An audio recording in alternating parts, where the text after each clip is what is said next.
खंडवा शहर में खाने के शौकीनों के लिए खुश खबर। आर्यन के केटर्स लेकर आए हैं स्वादिष्ट और जायकेदार भोजन, जिसमें आप पाएंगे डिलक्स थाली मात्र 80 रुपए में, वीआईपी थाली 130 रुपए और महाराजा थाली 170 रुपए में। साथ ही मनपसंद सब्जियां, मिठाई और स्नैक्स भी। प्रतिदिन सुबह 9 से रात्रि 10 बजे तक फ्री होम डिलीवरी, और वो भी हॉट बॉक्स में। साथ ही मासिक टिफिन सुविधा भी उपलब्ध है।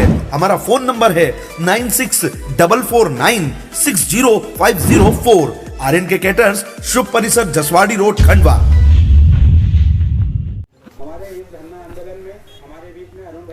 कांग्रेस के पूर्व केंद्रीय मंत्री अरुण यादव आज खंडवा पहुंचे। यहां उन्होंने पिछले 10 दिनों से हड़ताल पर बैठे सहकारी समितियों के कर्मचारियों के धरना स्थल पर मिलने पहुंचे। उन्होंने धरने पर बैठे इन कर्मचारियों की मांगों का समर्थन किया और उनकी समस्याओं के बारे में मध्य प्रदेश सरकार से चर्चा कर विधानसभा में इस मुद्दे को उठाने की बात कही। अरुण यादव ने फिल्म अभिनेत्री कंगना रनौत के बहाने प्रदेश की शिवराज सरकार पर भी जमकर निशाना साधा। यादव ने कहा कि प्रदेश सरकार के लिए कंगना रनौत महत्वपूर्ण है। काले कानून के विरोध में धरने पर बैठे किसान नहीं। पेट्रोल की बढ़ती कीमतों पर उन्होंने केंद्र सरकार पर आम आदमी की जेब पर डाका डालने का आरोप लगाया। पूर्व केंद्रीय मंत्री अरुण यादव आज खंडवा में थे। वह अपनी मांगों के समर्थन में धरने पर बैठे सहकारी सेक्टर के कर्मचारियों से भी मिले और उन्हें आश्वासन दिया कि वह प्रदेश सरकार के सामने इस मुद्दे को उठाएंगे। अरुण यादव ने प्रदेश की शिवराज सरकार को आड़े हाथों लेते हुए कहा कि मध्य प्रदेश सरकार कंगना रनौत की सुरक्षा कर रही है और किसान धरने पर बैठे हैं। किसान हित की बात करने वालों को जेल में ठूसा जा रहा है। उन्होंने पेट्रोल और डीजल की बढ़ती हुई कीमतों पर केंद्र सरकार पर आरोप लगाया है कि वह आम आदमी पर बोझ बढ़ा रही है।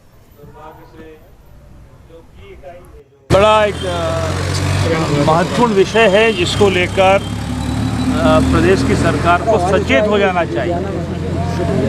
हमारा कोऑपरेटिव का जो मूल इकाई है, जिसको मैं कहता हूँ सहकारिता आंदोलन, प्रदेश का, देश का जो आंदोलन है, उसका जो मूल इकाई है वो प्राइमरी सोसाइटी है। और प्राइमरी सोसाइटी पूरे आसपास के जो सोसाइटी, आसपास के जो गांव लगे होते हैं उसमें उसके एक निरंतर सेवा करने का काम हमारे कोऑपरेटिव के प्राइमरी सोसाइटी कर्मचारी करते रहे हैं।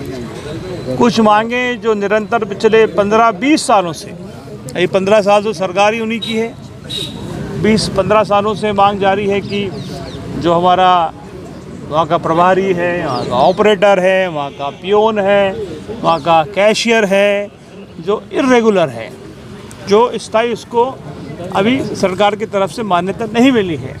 सबसे पहले तो वो रेगुलर हो जाएं, उनकी वेतन वृद्धि में कुछ वृद्धि हो जाए और वो और अच्छी तरीके से अपनी सेवाएं अपनी क्षेत्र के, सोसाइटी के क्षेत्र में करें। ऐसी सभी साथियों की मंशा जो मुझे आज यहाँ पर ज्ञात हुआ है। अभी पूरे प्रदेश व्यापी आंदोलन चल रहा है। करीब 55 से 58,000 कर्मचारी आज सड़क पर हैं। कहीं धरना हो रहा है, कहीं प्रदर्शन हो रहा है, कोई भोपाल में बैठा है, कोई कसरावत में बैठा है, कोई खंडवा में बैठा है। मैं उनकी मांगों को जायज़ समझता हूं और चूँकि कोऑपरेटिव तो हमारे दिलो दिमाग और दिल में बसा हुआ है, इसलिए मुझे उनकी पीड़ा मुझसे अच्छा मैं समझता हूँ कोई शायद नहीं जान पाएगा। तो सरकार से बात करेंगे। विधानसभा का सत्र 22 को शुरू हो रहा है।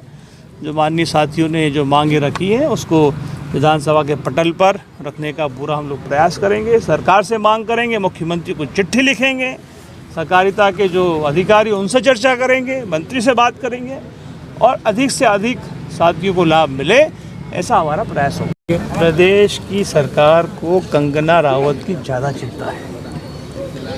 देश के, प्रदेश के किसानों की चिंता नहीं है उनको, और इसीलिए जिस बेरहमी के साथ में सारणी में हमारे साथियों के साथ मारपीट की गई, आंदोलन के दूसरे दिन भी मारपीट की गई, ज़बरदस्ती लोगों को जेलों में ठूसा गया वहाँ के, ये स्पष्ट करता है इस देश में, इस प्रदेश में अगर किसान की बात करेंगे तो आपको जेल हो जाएगी। ये प्रदेश की, देश की स्थिति बनी हुई है।